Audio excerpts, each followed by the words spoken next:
I think that we consider ourselves as young adults. I figured that we should be able to do it and be there on time and, without anybody have to be over our shoulder. It's our body and we choose to do the things that we do. So I feel like if we're old enough to do the things that we do, we're old enough to go to the doctor on our own. You know your body better than anyone else does. As soon as you find something wrong, you go tell them and then they can help you. Good morning. You have an appointment or are you walking in? Walking. Okay, this is an appointment you need to complete front and back. All right, cool, thanks. You're welcome.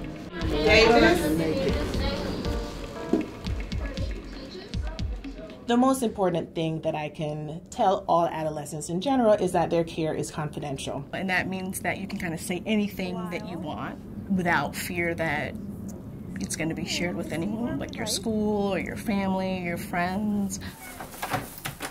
Just so you know that everything that you say to me is private, okay? And that means that I can't share the details of what you say to me with anyone.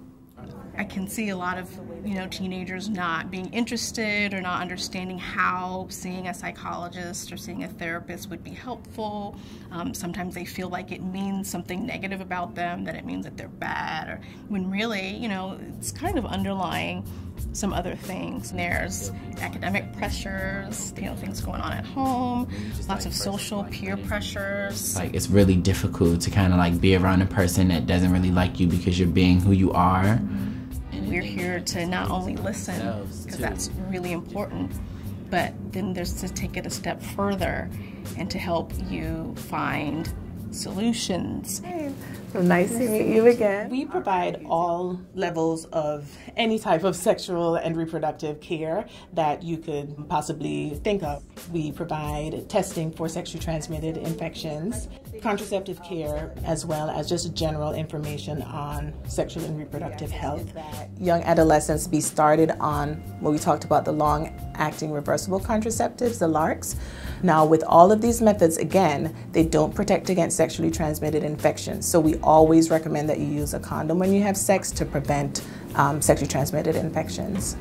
We do not judge people for their responses, even if they've used substances a lot, or they've only experimented, or maybe you're just considering. I guess marijuana. Our hope is that we can get everybody information and the help that they need. Teenagers are seeking advice from peers and people who are non-medical about medical issues and making decisions based off of that. So they don't know the appropriate websites, appropriate resources to go to get that accurate information.